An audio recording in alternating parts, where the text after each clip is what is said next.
Welcome, everyone. This is class number 7 of our disaster preparedness series.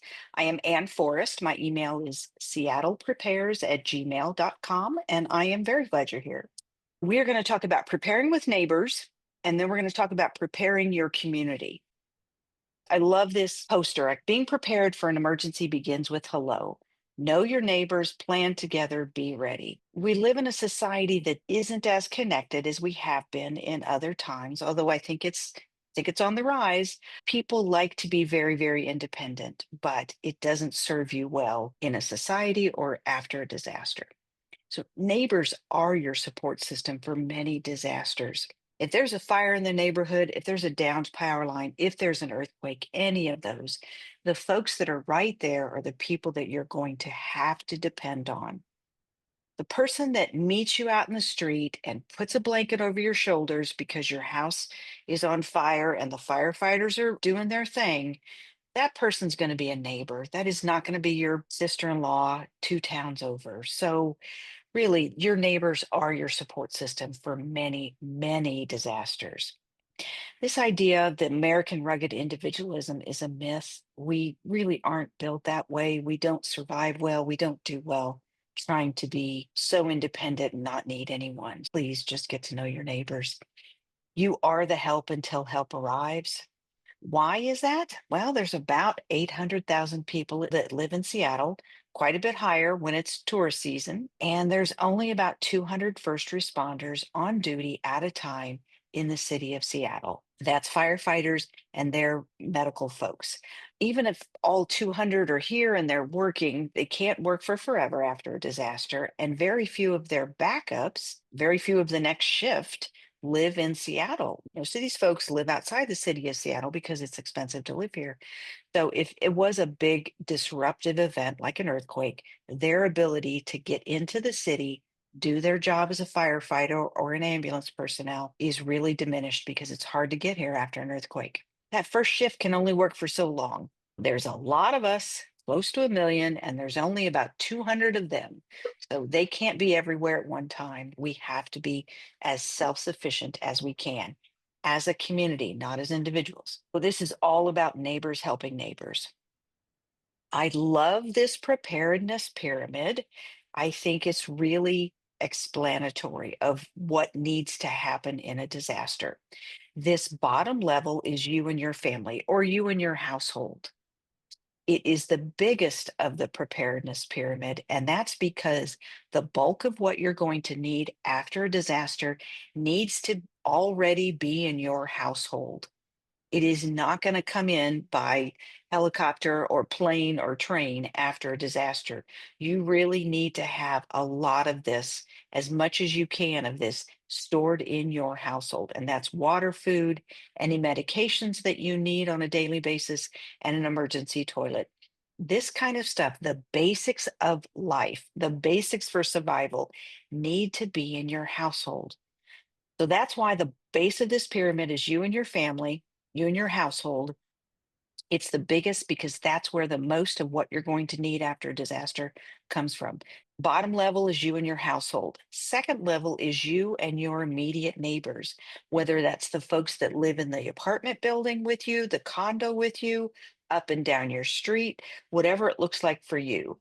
After a disaster, you get together with neighbors, and we will automatically do this, I guarantee you.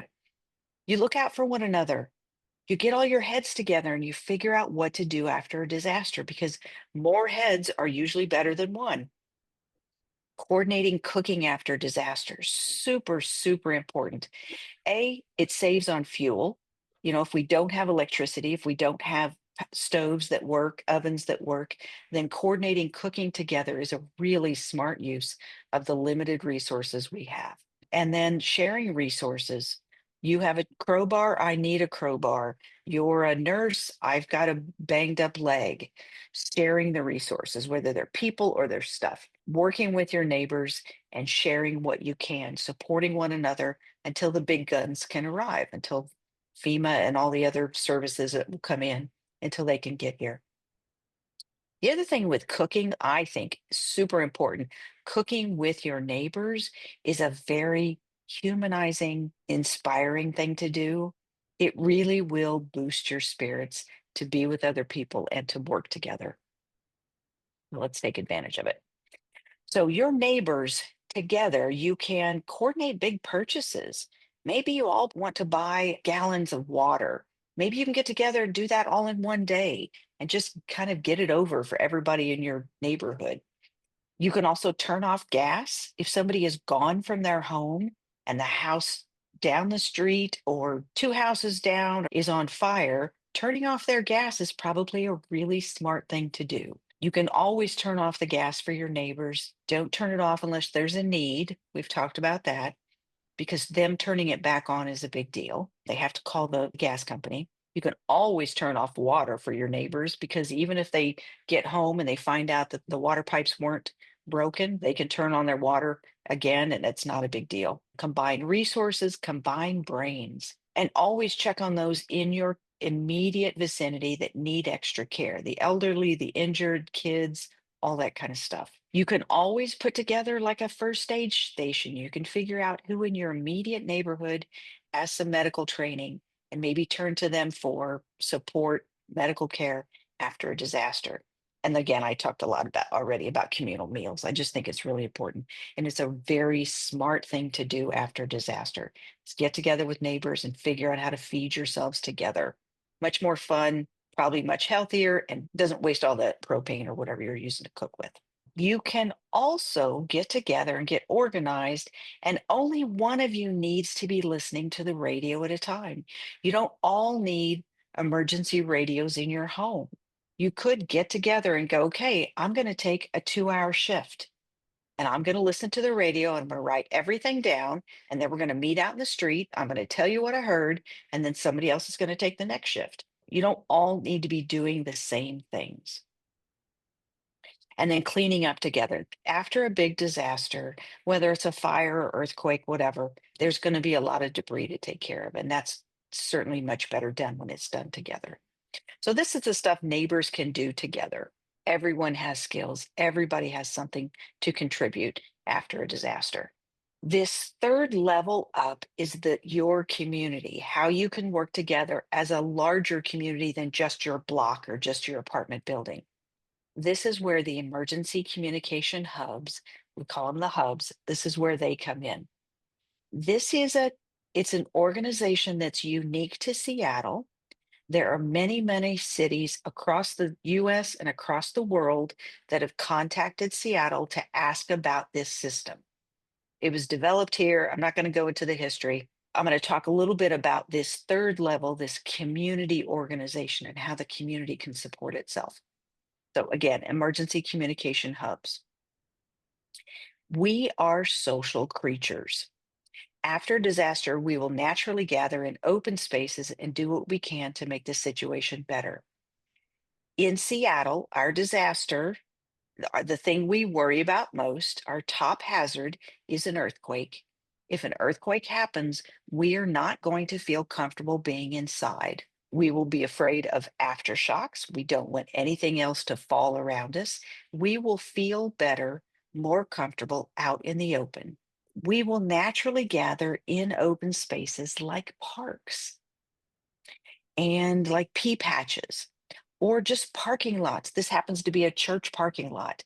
Any place in your community where if you thought about it and you thought, okay, if we had to gather together to work together, where would we naturally gather? That's where we try to put what we call hubs. This is a map of the hubs all over the city of Seattle. There's lots of dots on this map. There's two different kinds. The dots that have a filled in circle in the center are spots that are natural gathering spots, but neighbors are organized. We are actively working with that group of neighbors, trying to help them get prepared. And then the spots that we know are going to be natural gathering spots, but the neighbors haven't quite gotten organized yet. Those are open like that, and those are scattered all throughout the city too. So these hubs are all over the city. For the more organized hubs, this is what's at that location. It's a construction box, a job box. Most of them fit in the back of pickup trucks. Some of them are a little bit bigger. This one happens to be 5 foot wide. They are full of supplies, not food and water for the community. This box is not big enough to put enough food and water for even one day for the community. Box is full of gear to help us get organized. There's a lot of whiteboards, there's tables, there's canopies, there's signage. This one's got caution tape, whistles, dry erase marker, or permanent markers. This is a bullhorn back here. Lots of gear to help us organize. Again, not food and water, not first aid supplies, but gear to help us organize. And I'll tell you what that looks like. This is the mission of the hub. We gather and we share this information after a disaster because we think if the earthquake is big enough, if the cyber attack is big enough, if the power outage lasts long enough, we're not going to have communications. And people do not know what to do. Earthquakes don't happen enough for us to be at all familiar with what to do afterwards. This community group, these organized neighbors gather all the information they can from a bunch of different sources, and we put it up on whiteboards. And I'll show you that in a second. We also match haves and needs within the community. So this is how we gather and share information. We get it from neighbors. They tell us they saw people walking across the bridge. They saw the overpass crumble. We also send volunteers out on recon missions. We send them to go check on the senior center, to go see if the buses are running. If a hospital's close enough, run to the hospital and see what their situation's like. See if there's anybody at the fire department. So we send folks out on recon missions. We also listen to radio. We listen to commercial radio like Cairo and Como. So we have folks listening to that and posting that information on whiteboards. We also work closely with ham radio operators, amateur radio operators, and GMRS, different frequency. We work with radio operators to share information. And then we talk to fire, police, and SDOT. We find out what's going on from them, and we put it on whiteboards. This happens to be, it's a whiteboard that is hooked to a chain link fence that is around the tennis court in the neighborhood where I used to work. And then this is just a map of the city.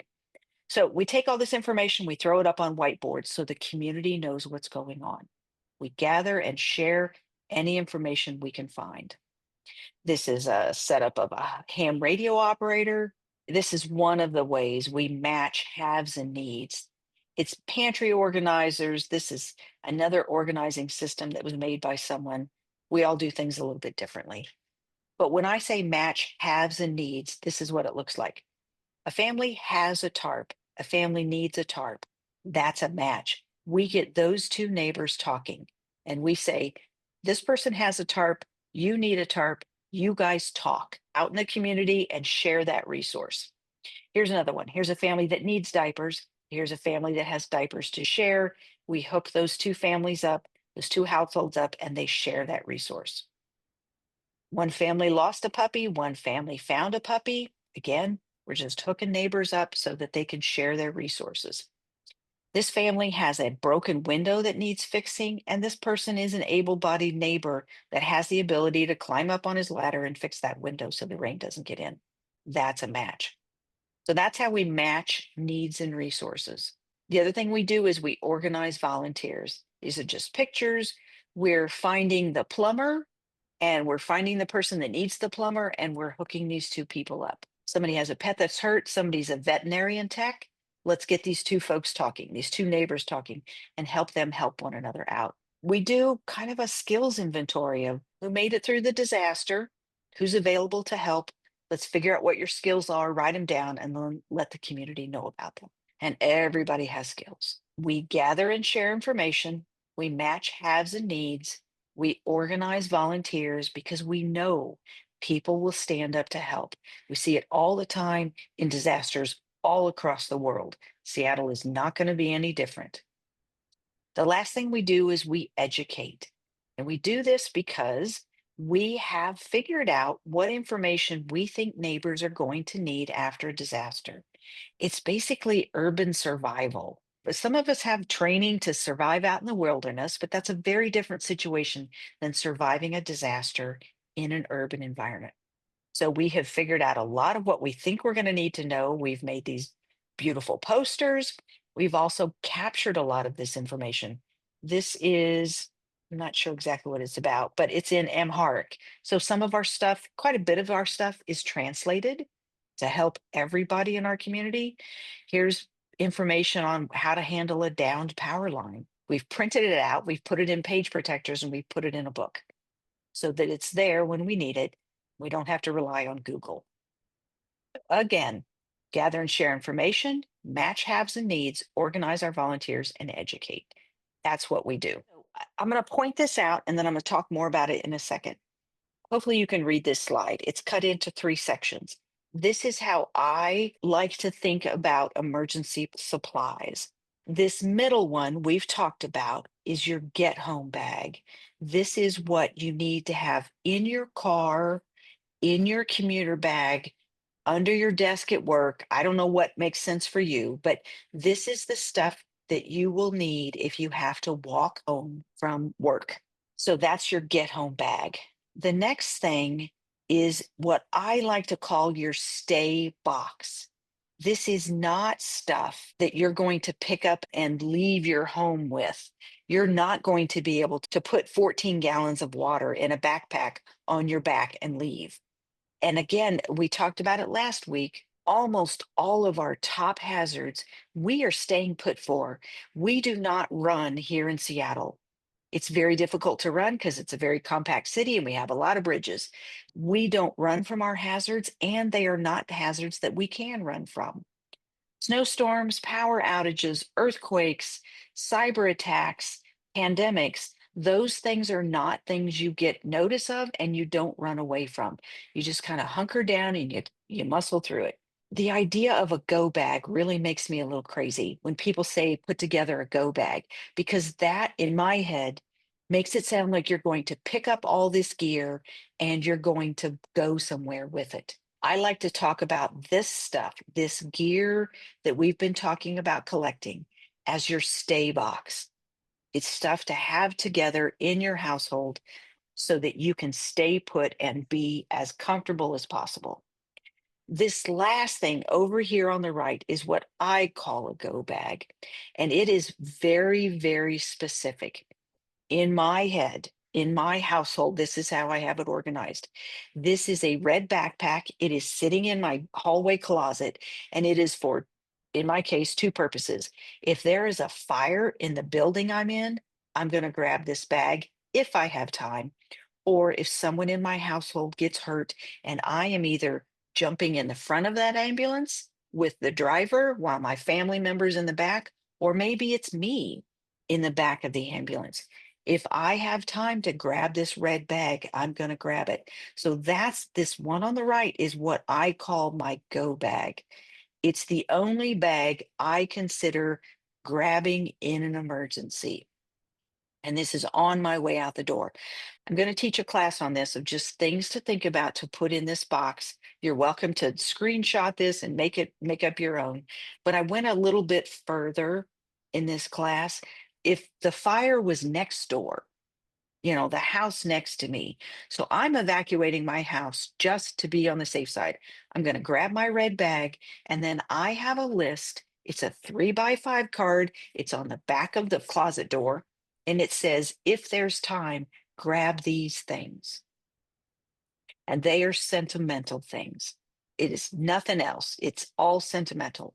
The reason I put this class together in the first place was because when my husband was a young kid, his family got very little notice that the levee was breaking and their home was going to flood. In the few precious minutes they had, they put the kids in the car, the dogs in the car, and they put the speakers, put them on the kitchen cabinets. That's what they took time to do. All of their photos were lost. My husband has 0 pictures from him as a kid. And I know they didn't mean to do that. I know if they could go back in time, they absolutely would have just forgotten about those stupid speakers and grabbed the photo albums, but they were rushed. They didn't have a chance to think about it. So that's what that little 3x5 card is for me. When I can't think because I'm panicked and I'm rushing out of the house, what do I need to grab? And for me, it is all sentimental things. Next steps. This is kind of your homework. Reach out to the emergency hub closest to you and get on their mailing list. Show them that you care, show them that you're educated, you're involved, you're engaged. It's very, very encouraging to these lonely hub captains who are trying to push this rock up this giant mountain of getting their community prepared. So reach out to them, let them know you care. Do your homework. You can request training with neighbors. Somebody like me can come to a living room and teach you and your neighbors a lot of this household preparedness information. On the homework sheet, I gave you the link to request that from the city of Seattle. If you would like to know about future classes from Anne, subscribe to the Seattle Prepares newsletter. I rarely send stuff out. It's seriously like 6 times a year, 7 times a year, maybe. It's usually only if there's a class coming up or some big event. So you're not going to get a ton of information from me. Honestly, I wish I sent out more, but subscribe to that newsletter just to kind of keep in touch and hear what's going on. Keep learning. Many of you, I've seen your faces and I'm like, oh, I remember that name from last time I taught this class. I love that you keep coming back because this does not sink in overnight. You cannot hear this stuff one time and get it. I'm happy to answer questions. Just send me an email. So this is surviving an earthquake. These pictures I'm going to show you are off of a poster that was put together by Earthquake Country Alliance and FEMA. I don't think if you are in an office kind of setting, this is what you do during an earthquake. You get down on your hands and knees, you get under furniture as much as you can, you protect your neck. If there's no table around you, get down on all fours and crawl to an inside wall. The only thing magic about this inside wall is that you're not close to these windows. That's the only thing you're trying to do is get away from the windows. If there is no table, again, crawl to an inside wall away from the windows. And if you have trouble getting down on all fours, and let's say you're seated like this gentleman is, your goal is to get lower than the back of this chair. So anything flying off of the wall or down off the ceiling, hopefully will hit that chair before it hits them. Your goal through all of these pictures is to get lower than the furniture. Next one, if you're in bed, if it's nighttime and you feel an earthquake, stay in bed, lie face down, cover your head and your neck with a pillow, stay there. When the shaking stops, put on your shoes before getting out of bed. See all this broken stuff on the ground? There are many, many injuries after earthquakes by people jumping up out of bed and running. A, they get hurt running, and B, they step on something and cut their feet because none of us sleep in shoes and socks. Here's a little aside. I really like this idea. If you can find a drawstring bag, something like this that's big enough for a pair of shoes, maybe socks if you care. I would throw socks in there and definitely a light source, a flashlight, a headlamp, something like that. Put it in this bag, tie this bag to your bed frame, to one of the posts of your bed, so that wherever the bed bounces to, this bag goes with it, and you know exactly where to start looking for your shoes and that light source when the shaking stops. So that's what this drawstring bag is for. Next scenario, you're out and about, you're shopping, you're in a grocery store. If there's nothing to get under, this person right here is next to a shopping cart. That's a really smart place to be. Things might hit that shopping cart before hitting you. You can also get underneath clothing racks.